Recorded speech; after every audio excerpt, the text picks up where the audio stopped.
Um lugar conhecido por abrigar portais para todos os planos, atraindo aventureiros, criaturas exóticas e negociantes malucos de todos os cantos do multiverso. Uma cidade dominada por intrigas, mistérios e segredos cósmicos, e que é o coração do multiverso e do cenário de Planescape. É a famosa cidade de Sigil.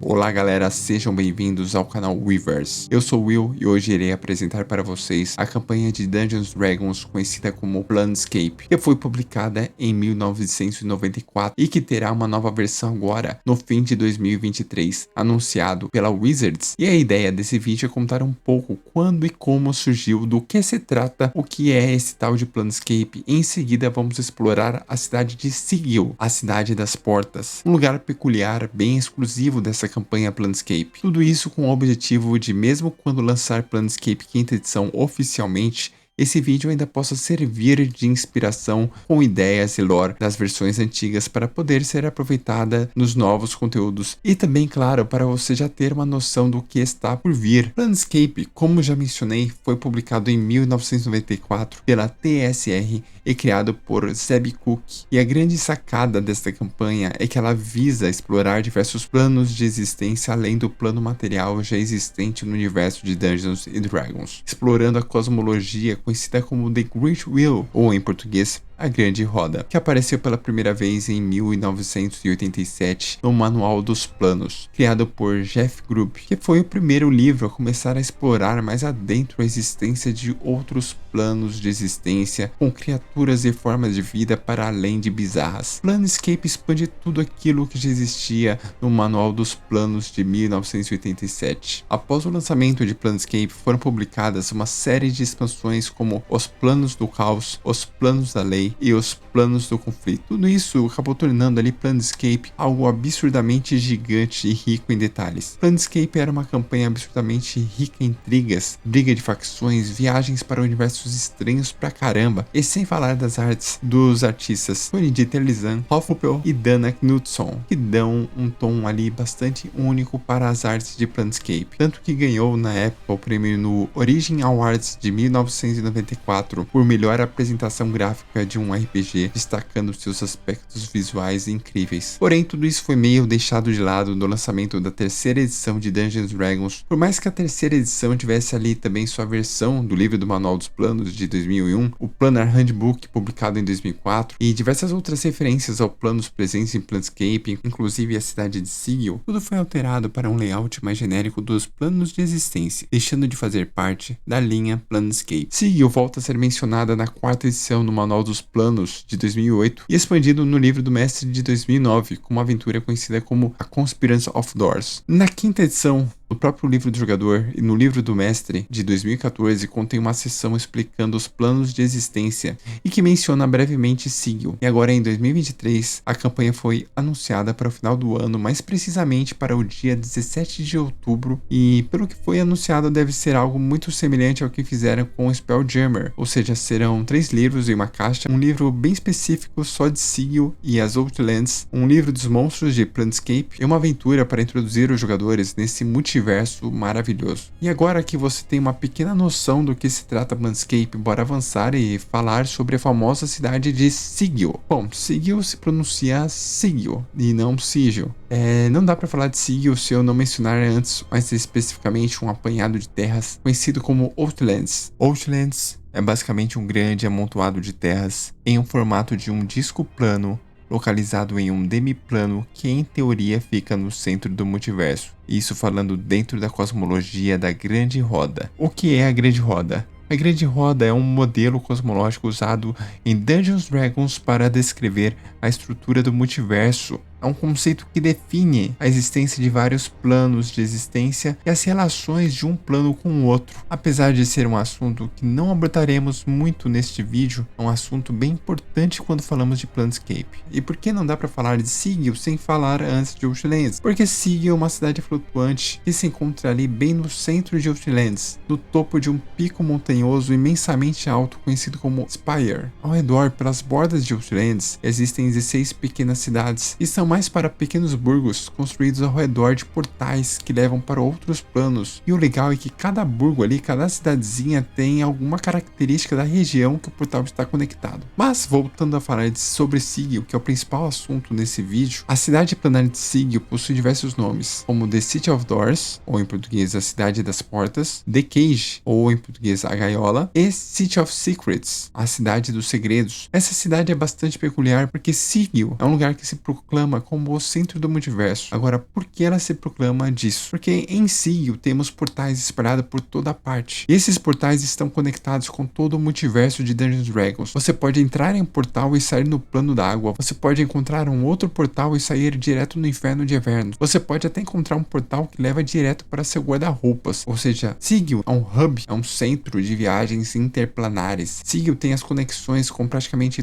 todos ou quase todos os planos de existências possível. Mas aí vem a questão, ele é o centro do multiverso mesmo? Alguns sábios dizem que o multiverso não tem centro, mas eles concordam que Sigil seja um local bastante relevante com grande importância para o multiverso. Vou contar um pouco para vocês o que tem em Sigil e como ela é. Sigil é uma cidade flutuando no topo do Spire, em Outlands. Sigil simplesmente fica lá flutuando e girando. A cidade é ainda mais peculiar por conta de seu formato. Ela tem o formato de uma rosquinha, ou a figura geométrica da rosquinha, chamada de Toros. Uma rosquinha de aproximadamente 10 km de diâmetro, uma circunferência de 32 km. Digo aproximadamente porque a cidade não tem o tamanho fixo estabelecido, e suas dimensões podem variar pra caramba de acordo com a vontade da Lady of Pain. Em português, Senhora da Dor. Mas neste vídeo vou me referir a ela como Lady of Pain, e que com certeza merece um vídeo exclusivo apenas para falar sobre ela, que vai ficar para uma próxima vez. Bom, é um pouco complicado descrever como a cidade está situada na rosquinha, mas vamos lá, imagine que esta rosquinha esteja sem recheio. Bom, a cidade é o recheio e se localiza dentro desta rosquinha e se espalha por toda a superfície interna e circular desta rosquinha. Porém, ela tem uma abertura no centro, e esta abertura permite ver uma parte do outro lado da outra metade da rosquinha. Ou seja, se você está em Sigil, ao olhar para cima, se não estiver nublado o dia, você provavelmente vai conseguir observar a curvatura das laterais da rosquinha, além da outra metade da rosquinha lá do outro lado pela abertura. Basicamente, olhar para cima vai fazer com que você veja casas, prédios e mais casas. São construções por toda a parte. A imagem que vocês estão vendo deve ajudar a entender melhor. Aí a questão, se eu for na beirada dessa abertura e olhar para os lados, o que eu vejo? Por mais que eu tenha mencionado que Sigil tá ali girando em Outlands, quando você tenta olhar ali no meio da rosquinha pro lado de fora, de acordo com o livro material de Planescape de 1994, isso não é tão fácil de conseguir ter uma visão da lateral da rosquinha. Por conta da curvatura, dificulta bastante para conseguir enxergar ali da beirada da rosquinha, dali de dentro para fora. Mas ao invés de conseguir ver um belo céu de Outlands, ou mesmo o Spire do outro lado, a resposta é que você consegue ver o nada, nem espaço, nem vácuo. Dizem que lá existe o nada. Alguns tentaram pular do eixo para ver o que ia dar, mas acabaram desaparecendo, provavelmente em um plano de existência aleatório. Como resultado dessa geometria única, Sigil não possui um céu. Existem muitas teorias que tentam explicar a localização e existência de Sigil, porém elas são bem variadas e a mais popular se refere à Lady of Pain, sendo a grande entidade responsável pela existência de Sigil. Se é possível ver Sigil de Outlands, isso significa que eu posso voar de Outlands e entrar em Sigil? Bom, como já mencionei, não tem como sair de lá de dentro de Sigil a pé ou voando, e da mesma forma não tem como entrar nela. A cidade não é apelidada de Gaiola por acaso. É impossível entrar em Sigil de Outlands com pé ou com asas, por mais que você consiga ver a rosquinha rodando ali. O único meio de entrar em Sigil é via seus portais espalhados pelo multiverso, e para sair de Sigil também é via portais, e provavelmente você vai precisar de uma chave portal para acessar esses portais. Os portais podem estar em qualquer lugar, uma porta, um armário, um quadro pendurado na parede. Bom, basicamente é por isso que Sigil é chamado também de Cidade das Portas. Se dentro de Sigil não é possível ver o céu ou o espaço, como a cidade é iluminada? A cidade se mantém iluminada por uma luminescência intrínseca de seu próprio ar que aumenta e diminui, criando a aparência de um ciclo dia e noite de 24 horas. O momento mais brilhante do dia é referido como peak, em português pico, que seria o equivalente a meio-dia, e a hora mais escura é referida como ant-peak, ou em português antipico, que seria o equivalente a meia-noite. Inclusive, o tempo é medido contando as horas antes do pico, com a sigla BP, Before Peak, e funciona como se fosse o nosso AM, e a sigla AP, After Peak, funciona como se fosse o nosso PM. Na verdade, mesmo no horário mais brilhante da cidade, que seria mais ou menos das 9 até as 3 da tarde, mesmo assim não é tão claro quanto a nossa luz do sol do nosso planeta Terra. Na verdade, na maior parte do tempo, essa hora do pico tem uma luz meio crepúsculo nebuloso, que até mesmo criaturas mais sensíveis à luz, como vampiros, conseguem se sentir até que de boa, confortáveis em Sigil. Durante as 6 horas mais escuras em Sigil, a luz vinda das lanternas das construções do lado oposto do anel dão a ilusão de um céu cheio de estrelas. A cidade é cheia de prédios, casas que se espremem uns sobre as outras, com espaços muito pequenos.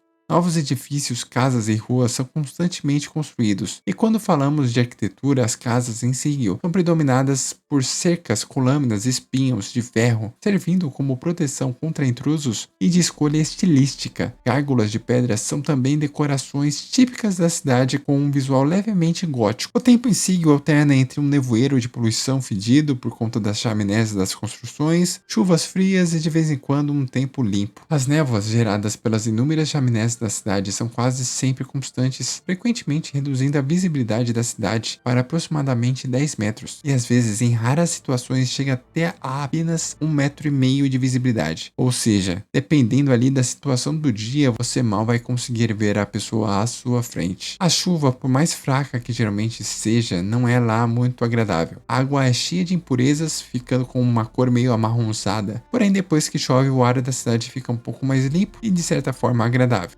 E vale mencionar que Sigil geralmente é bem movimentada, barulhenta, com muitas pessoas conversando, brigando, gritando, negociando por quase todas as partes. As magias, elas funcionam em Sigil. A maioria das magias existentes no plano material podem ser utilizadas também em Sigil, com uma grande exceção. Quando falamos de magias que envolvem viagens planar, como Plane Shift, Gate ou projeção astral, quem está fora de Sigil não consegue usar uma magia para conseguir se teletransportar para dentro de Sigil, ou mesmo para sair de Sigil, e nem mesmo para chegar lá dentro e saber o que está rolando por lá. Mesmo se for uma habilidade inata de uma criatura ou personagem, não é possível, não tem como ver o que se passa dentro de Sigil, a não ser que você esteja em Sigil. Apesar disso tudo, a magia Reviver os Mortos geralmente funciona, já que Sigil possui uma pequena conexão com o plano astral. Usar magias de teleportação funciona desde que sejam dentro dos limites de Sigil. Hora de falarmos aí sobre o governo dentro de Sigil. Quem de certa forma controla Sigil é ninguém menos que a misteriosa entidade conhecida como Lady of Pain. Ela é uma entidade de 4,5 metros de altura, que geralmente fica ali flutuando em Sigil quando ela não está sentada reinando de seu trono de lâminas. Seu poder controla todos os portais dentro da cidade, e previne que qualquer divindade possa entrar em Sigil. Porém, apesar dela ter o poder sobre Sigil, de certa forma ela liga o foda-se ali geral para os problemas da cidade de Sigil, como assassino, ladrões. Isso não é problema dela e ela não quer saber disso. A Lady of Pain só vai interferir se alguma coisa ameaçar a estabilidade de Sigil, ou ameaçar ou atrapalhar ela mesma. Vale mencionar que ela é poderosa. Só dela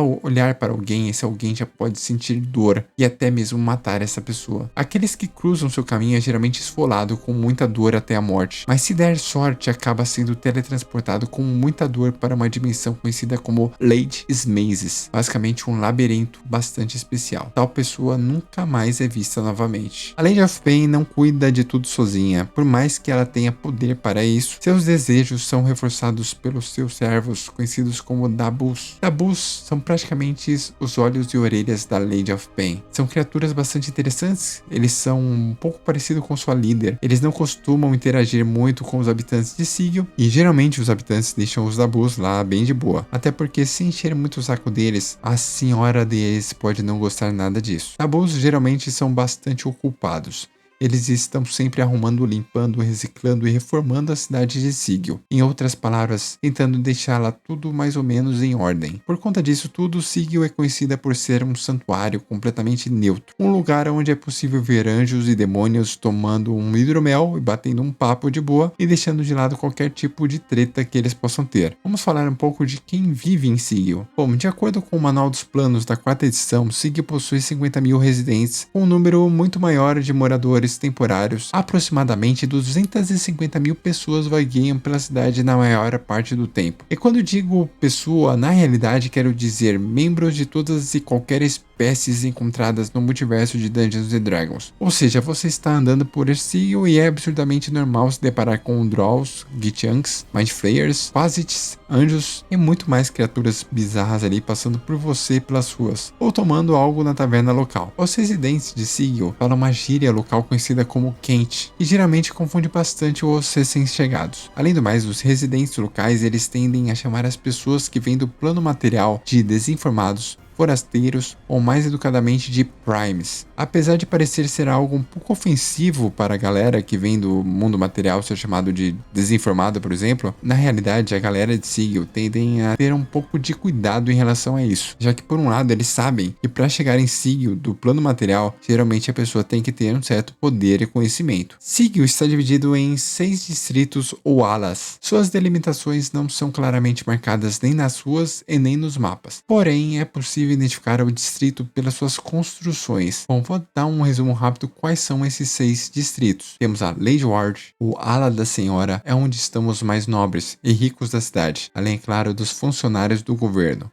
Market Ward, ou Ala do Mercado, é basicamente o principal local para comprar bens e serviços, absurdamente famoso por oferecer itens absurdamente variados que vêm de inúmeros planos e mundos diferentes. Guildhall Ward, ou Ala das Guildas, é uma parte da ala do mercado e é onde se centraliza a classe média e onde estão todas as guildas, incluindo as guildas de negociantes e artesãos. Flex Ward, ou ala do escrituário, basicamente um distrito da classe média, onde estão alguns burocratas. Temos também a Hive Ward, ou ala da colmeia, é um lugar considerado caótico pelos locais, e eles dizem que lá nem mesmo pode ser considerado um distrito. Uma favela onde estão os pobres, os ladinos e, de acordo com os locais, os piores tipos de pessoas para a sociedade estão lá. E por último temos o Lower Ward, ou ala inferior. É um distrito industrial entupido de fumaça que vem das fundições e dos portais que se conectam com os planos inferiores. Bom, hora da gente falar resumidamente sobre as facções e as guerras de facções. Em um passado distante, a cidade era administrada por guildas, com mais de 50 facções que tretavam uma com a outra para obter poder e controle. Até que ocorreu um evento conhecido como Great Upheaval, em português seria algo como a Grande Reviravolta. A Lady of Pain ficou meio de saco cheio disso e decretou que eles teriam 2 semanas para diminuir esse número de facções oficiais para 15. E após isso, ela decidiu tirar o poder da cidade das guildas e dar para as facções. E essa solução durou por 6 séculos. Durante esses 6 séculos, as facções vira e mexe tretavam, uma com a outra. Geralmente não era um conflito muito aberto e a Lady of Pain tolerava de boa esses conflitos, desde que eles não atrapalhassem seus objetivos. Os anos eram contados a partir do momento que um líder de facção tomava o controle da cidade. Esses líderes eram conhecidos como factols, e por conta disso, os habitantes locais estavam acostumados à mudança constante que a cidade possuía, e eles, assim, não prestavam muita atenção no tempo dos eventos históricos que iam ocorrendo por Sigil. Algumas facções começaram a ter alguns propósitos específicos dentro da cidade, como por exemplo a facção Governors, que passaram a agir como juízes, os Harmonium passaram a desempenhar um papel de júri, e os Merskillers, que eram os executores. Assim, 632 anos depois da Grande Reviravolta, no 130 ano do controle do factol Hashtikar, as tensões políticas por supremacia entre as 15 facções começaram a escalar para um nível de hostilidade bem tensa e sangrenta, e assim começou a Faction War, ou a Guerra das Facções. Com o começo da Guerra das Facções, outras organizações pegaram algumas posições mais administrativas na cidade, surgindo assim um conselho de consultores formado por cidadãos querendo manter a paz. Esse conselho muito frequentemente contratava aventureiros para lidar com certas ameaças na cidade. Já o papel de carcereiros foi assumido por um grupo conhecido como Sons of Mercy, ou Filhos da Misericórdia. Já os negociantes eram regulamentados por uma associação de comércio mútuo. Até que um dia, de novo, a Lady of Pain perdeu a paciência com essa treta que estava rolando entre as 15 facções e declarou: essa cidade não vai mais tolerar sua facção. Abandone isso ou morra. E basicamente assim ela encerrou a Guerra de Facções, com a dissolução quase completa de todas as facções. Eu digo quase, porque algumas delas foram extintas, outras mudando seus quartéis generais para outras cidades ou outros planos de existência, e apenas 6 resolveram ficar. Mas sabe, deixaram de parecer ser uma facção e vieram com um papo de acho que a Lady of Pain quis dizer para não acreditarmos mais nas facções, mas que tá de boa se a gente ficar junto e tal. E essas 6 facções continuaram por lá em Sigil. Algum tempo depois da Guerra de Facções, o famoso Lich Vecna orquestrou uma invasão em Sigil. Após ter tentado ali se tornar uma divindade maior, ele resolveu invadir Sigil e quase conseguiu. Lady of Pain conseguiu chutar o Vecna para fora de Sigil com a ajuda de alguns aventureiros. Caso queiram saber em detalhes, eu conto um pouco melhor essa história no meu vídeo no qual eu conto a história do Vecna. Coloquei até o quadrado dele aqui, o link, basta clicar. Antes de encerrarmos, caso você esteja procurando por algum jogo eletrônico que ocorra em Sigil ou neste cenário de Planescape, o mais popular deles é o excelente jogo conhecido como Planescape Torment de 1999, que usa como base o sistema do ADD e está disponível para comprar tanto no Steam quanto no GOG. Outro jogo que se passa em Sigil é Neverwinter Nights 2, que possui um servidor fanmade hospedado, cujo cenário é inteiramente Sigil, que por acaso foi muito bem adaptado pelos fãs. Bom galera, vale mencionar que a Lady of Pain e os eventos que ocorrem em Sigil tem muita história por trás, até mesmo uma tentativa de assassinato da Lady of Pain e muitas outras coisas que devem ficar para um outro vídeo específico a respeito dela. E lembrando vocês que Planescape não envolve apenas Sigil, ele aprofunda bastante os outros planos de existência. Mas para esse vídeo que o foco é Sigil e a introdução de Planescape, paramos por aqui. Espero que vocês tenham gostado. Inscrevam-se no canal, curtam e muito obrigado por assistirem esse vídeo e até logo!